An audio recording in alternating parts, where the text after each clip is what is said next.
அறிவுடையார் எல்லாம் உடையார் அறிவிலார் என்னுடைய ரேனும் இலர். குறள் 430. அந்த தோட்டக்காரன் அவனது வீட்டிலே தூக்கம் வராமல் புரண்டு புரண்டு படுத்தபடியே கிடந்தான். அவனுக்கு தூக்கம் வராமல் போனதற்கு கீழே வரும் காரணங்களே அடிப்படையாய் இருந்து தொலைத்தன. நான் போட்ட விடுகதைக்கே பதில் தெரியாமல் தவித்திட்ட அந்த சந்தனபுரி ராஜாவும் மந்திரியும் எப்படி டக்குன்னு என்னை மடக்குகிற மாதிரி பொறந்ததிலே இருந்து வயிற்றாலே போகுதுன்னு சொன்னாங்க. சரி, அந்த 2 பேரையும் விட்டுத் தள்ளுங்க. நம்ம ஊர் தலைவர் இருக்காரே, அவர் என்ன சொல்லி வைத்தார்? பொறந்ததிலே இருந்து வயிற்றாலே போகுதுன்னு அந்த மந்திரி சொன்ன அந்த உப்புச்சப்பு இல்லாத விஷயத்த ஆஹா ஓகோன்னு புகழ்ந்தாரே, அற்புதமான விடுகதை என்றும் சொன்னாரே.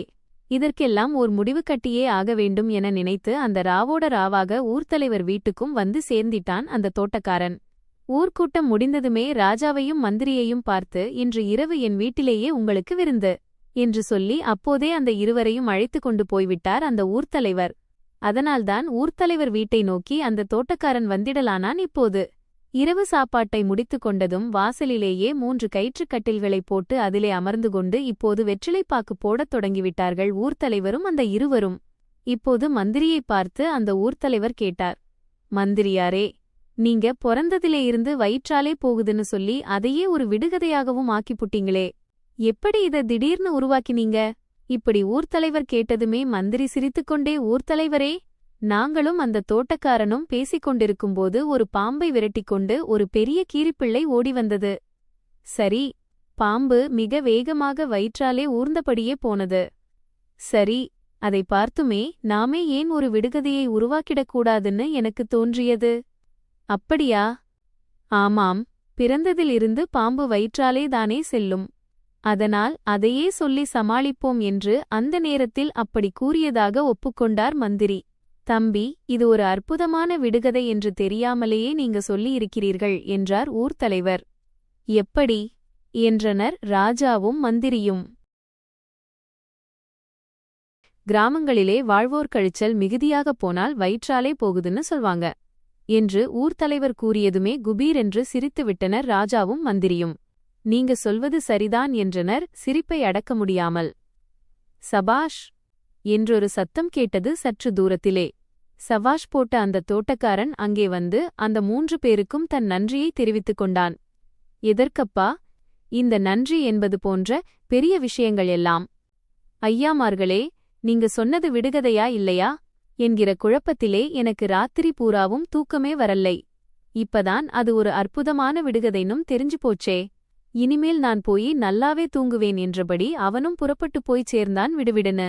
இப்போது மந்திரி ஊர்த்தலைவரை பார்த்து கேட்டார், ஊர்த்தலைவரே, நாங்கள் இருவரும் சந்தனபுரி மந்திரியும் ராஜாவும்தான் என்று எப்படி கண்டுபிடிச்சீங்க? மந்திரியாரே, நானே ஓர் சந்திரபுரி பிரஜைதான். அப்படியா? ஆமாம், 12 வருஷத்துக்கு முன்னாடி அந்த சந்தனபுரியிலே மழை இல்லாமல் வறண்டு போய் பஞ்சம் ஏற்பட்டதல்லவா? ஆமாம், அந்த சமயத்திலே பிழைப்பை தேடி இந்த ஊருக்கும் வந்து சேர்ந்தேன். அங்கே வாலிபனாயிருக்கிற போது நான் உங்கள் இருவரையுமே பார்த்திருக்கிறேன் என்றார் ஊர்த்தலைவர். இப்போது அந்த 3 பேருமே குரட்டை விட்டு தூங்கத் தொடங்கிவிட்டார்கள்.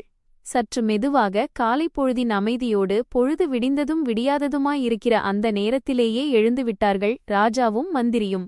ஊர்த்தலைவரிடம் சொல்லிவிட்டு தங்களின் குதிரைகளிலே ஏறி அடுத்த ஊரை நோக்கிப் போகத் தொடங்கிவிட்டனர். அந்த பகுதி எல்லாமே ஒரே வனாந்திரமாகவே இருந்து தொலைத்தது. பல மணி நேரமாக போய்க்கொண்டே இருந்தார்கள். அப்பாடா, தூரத்தில் ஏதோ ஓர் ஊர் போலத் தெரிந்தது. அப்போது சரியாக பகல் 12 மணி இருக்கும். அங்கே அந்த ஊர் எல்லையிலே இருந்த ஒரு கேணி அருகே போய் நின்றனர் ராஜாவும் மந்திரியும். இப்போது அந்த கேணியிலே தண்ணீர் எடுக்க 2 பெண்கள் அங்கே வந்தனர். அப்போது அவர்களைப் பார்த்து மந்திரி சொன்னார், கொஞ்சம் தண்ணீர் எடுத்துக் கொடுங்கம்மா, ரொம்ப தாகமாயிருக்கு என்று. அந்த இருவரிலே ஒருத்தி சொன்னாள், பெரியவர்களே, நாங்கள் இருவருமே வயதிலே சிறியவர்கள். ரொம்ப நாளாகவே எங்களுக்கு ஒரு கேள்விக்கான பதில் கிடைக்காமலேயே இருந்து வருது. அந்த கேள்விக்கான பதிலை நீங்கள் சொல்லிவிட்டால் போதும். உங்களுக்கு மட்டுமல்ல, உங்களின் குதிரைகளுக்கும் தண்ணீர் தாராளமாகத் தருகிறோம் என்றாள். அந்த ஊரிலோ இளநீர் பிரச்சனை, இந்த ஊரிலோ தண்ணீர் பிரச்சனை என்றபடி முணுமுணுத்துக் கொண்டார் மந்திரி. என்னமோ சொல்றீங்களே, என்ன என்று கேட்ட அந்த பெண்களிலே ஒருத்தி, நீங்கள் இருவரும் தண்ணீர் அருந்திய பிறகும் கூட இந்த கேள்விக்குரிய பதிலைச் சொல்லலாம். என்றபடியே ஒரு குடத்திலே தண்ணீரை முகந்து எடுத்துக் கொடுத்திட்டாள். அப்பாடா! ஒரு வழியாய் தாகம் தீர்ந்தது ராஜாவுக்கும் மந்திரிக்கும். குதிரைகள் இரண்டுக்கும் தண்ணீர் காட்டினார்கள் அந்த இரண்டு பெண்களும். ராஜா கேட்டார், பெண்களே, இந்த ஊரின் பெயர் என்ன? வடுவூர் என்று சொன்னார்கள் அந்த பெண்கள் இருவரும் ஒரே குரலிலே. நீங்கள் இருவரும் சகோதரிகளா? ஆமாம் என்ற அந்த பெண்கள், இந்த ஊரிலே உள்ள திண்ணை பள்ளிக்கூடத்து வாத்தியார்தான் எங்களின் தகப்பனார் என்றும் சொன்னார்கள். ரொம்ப சந்தோஷம் என்று சொன்ன ராஜா, இப்போது நீங்கள் உங்கள் கேள்வியை கேட்கலாம் என்றார். பிறந்து இறந்து பிற்பிறந்து இருப்பவரை மறைப்பறை கொண்டு ஒன்று தருவாயா என்பதுதான் எங்களின் கேள்வி என்றனர் அந்த இரண்டு பெண்களும். ராஜாவும் மந்திரியும் திரு திருவென்று விழித்தனர். இப்போது ஒன்றுமே புரியவில்லை இருவருக்கும். சரி பெண்களே, இந்த கேள்வியை உங்களிடத்திலே யார் கேட்டார்கள்? இந்த பகுதியிலே உள்ள எல்லா வாலிபர்களுமே எங்களைப் போன்ற இளம் வயசு பெண்களையெல்லாம் பார்த்து தினமும் கேட்கிற கேள்விதான் இது என்று அவர்கள் சொன்ன சமயத்திலே, பெண்களே, உங்கள் தகப்பனாரை உடனே நாங்கள் இருவரும் பார்த்து பேச வேண்டுமே என்றார் மந்திரி. அது இப்போது முடியாது. ஏன்? அவர் வெளியூர் போயிருக்கிறார். மாலை 6 மணிக்கு மேல்தான் இங்கே வந்து சேர்வார். அப்படியென்றால் உங்கள் தந்தை வந்த பிறகு உங்களின் கேள்விக்கான பதிலைச் சொல்கிறோம் என்றார் ராஜா. சரி என்று சொல்லியபடியே அந்த பெண்கள் இருவரும் அங்கிருந்து கிளம்பினர். அந்த பெண்கள் போவதையே பார்த்து கொண்டிருந்த ராஜாவும் மந்திரியும் அந்த கேணிக்கு அருகிலேயே இருந்த மரத்தடியிலேயே அமர்ந்து சற்று நேரம் ஓய்வெடுத்தார்கள். அந்த ஊரை சேர்ந்த பெரியவர்கள் இருவர் ராஜாவையும் மந்திரியையும் பார்த்து, யாரப்பா நீங்கள், வெளியூர் ஆசாமிகளா என்று விசாரித்தனர். அதற்கு உடனே மந்திரி, ஆமாங்கய்யா, இந்த ஊரைச் சேர்ந்த திண்ணை பள்ளிக்கூடத்து வாத்தியாரை பார்ப்பதற்காகத்தான் நாங்கள் இருவருமே இந்த ஊருக்கு வந்திருக்கிறோம் என்று சொல்லி சமாளித்தார். மந்திரி இப்படி சொல்லிக் கொண்டிருக்கும்போதே, அதோ வருகிறாரே, அவர்தான் எங்கள் ஊர் திண்ணை பள்ளிக்கூடத்து வாத்தியார் என்று தூரத்தில் வந்த ஒருவரை பார்த்து கைகாட்டினார் அந்த ஊரை சேர்ந்த பெரியவர். அந்த திண்ணை பள்ளிக்கூடத்து வாத்தியாரை சந்தித்த ராஜாவும் மந்திரியும், வாத்தியார் அவர்களே, நாங்கள் இருவரும் வெளியூர் ஆசாமிகள், நாங்கள் இருவரும் தங்குவதற்கு இந்த ஊரில் இடம் கிடைக்குமா என்று விசாரித்தனர். உங்களை பார்த்தால் ஏதோ அரசு குடும்பத்தை சேர்ந்தவர்கள் போல தெரிகிறீர்களே என்றார் வாத்தியார். ஆமாம், நீங்கள் சொல்வது சரிதான். நான் சந்தனபுரி ராஜா, இவர் என் மந்திரி என்றார்.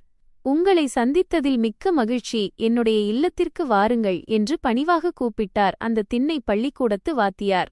அந்த வாத்தியாரின் வீடு மிகவும் அழகாக அமைந்திருந்தது. உள்ளே வாங்க என்று வீட்டுக்குள்ளே கூப்பிட்ட அந்த வாத்தியார் பாயை விரித்து போட்டு இப்படி அமருங்கள் என்று சொன்னார். இந்த சமயத்திலேயே அந்த பெண்கள் இருவரும் ஆளுக்கொரு குவளைகளிலே மோர் கொண்டு வந்து கொடுத்தனர். பிறகு வீட்டின் பின்பக்கமாய் போய்விட்டனர். அந்த வாத்தியார் ராஜாவையும் மந்திரியையும் பார்த்து, முதலில் உணவு அருந்துவோம், பிறகு உலக விஷயங்களைப் பற்றி பேசுவோம் என்று சொல்லிவிட்டு, அடியே, இங்கே வந்துட்டு போ என்று சமையலறை பக்கம் பார்த்து கூப்பிட்டார். அப்படியே அவர் கூப்பிட்டதுமே, இதோ வரேங்க என்றபடி ஒரு அம்மாள் இலை, உணவு, தண்ணீர் போன்ற சகல சாமான்களுடன் சாப்பிடுவதற்கு என்னென்ன வேண்டுமோ எல்லாவற்றுடனும் அவற்றை அங்கே எடுத்துக்கொண்டு வந்து சேர்ந்தாள். அதை பார்த்ததுமே ராஜாவுக்கும் மந்திரிக்கும் ஒரே ஆச்சரியமாகி போய்விட்டது. அடியே, இங்கே வந்துட்டுப் போ என்று சொன்ன அந்த வார்த்தைகளை கேட்ட மாத்திரத்திலேயே வாத்தியார் என்ன எதிர்பார்க்கிறார் என்று புரிந்து கொண்டு நடக்கும் அந்த அம்மாவின் அதி அற்புத குணத்தை பார்த்துவிட்டு ராஜாவும் மந்திரியும் ரொம்பவே வியந்துதான் போனார்கள். சாப்பிடிட்டு முடித்ததும் வாத்தியார் சொன்னார், நாம் பெண்களை விரும்பி அடைவதை விட அந்த பெண்கள் ஆண்களை விரும்பி அடைகிற போதுதான். நீங்கள் இப்போது பார்த்தீங்களே, இது மாதிரியான காட்சிகள் எல்லாமே நடக்கும். இப்படி வாத்தியார் சொன்னதுமே, நீங்கள் சொல்வது 100க்கு 100 சரிதான் என்று தலையாட்டினார்கள் ராஜாவும் மந்திரியும். எங்களுக்கு உங்களுடைய உதவி தேவைப்படுகிறது என்று மெல்ல கேட்டார் மந்திரி. என்ன உதவி வேண்டுமானாலும் தைரியமாக கேளுங்கள் என்றார் அந்த வாத்தியார். உடனே ராஜா, இந்த ஊரைச் சேர்ந்த பெண்கள் இருவர் எங்களிடம் ஒரு விடுகதையை சொன்னார்கள். அதற்கான விடை தெரியுமா என்றும் கேட்டார்கள். உண்மையிலேயே அந்த விடுகதைக்கான பதில் எங்களுக்கு தெரியவில்லை. தாங்கள் எங்களுக்கு உதவ முடியுமா என்று கேட்டார் ராஜா. ராஜா இப்படி சொன்னதை கேட்டவுடன் பலத்த சப்தத்துடன் சிரித்தார் அந்த திண்ணை பள்ளிக்கூடத்து வாத்தியார். அவர் சிரிப்பதற்கான காரணம் புரியாமல் ராஜாவும் மந்திரியும் ஒருவரை ஒருவர் பார்த்து கொண்டு குழம்பிப் போய் நின்றனர். அதே சமயம் அந்த வாத்தியார் இவர்களை பார்த்து, என்னை யார் என்று நினைத்தீர்கள் இங்கிருந்து 5 காத தொலைவிலே உள்ள விடுகதையூரை சேர்ந்தவன்தான் நான் என்று அவர் சொன்னதைக் கேட்டவுடன் திகைத்துப் போய் நின்றனர் ராஜாவும் மந்திரியும்.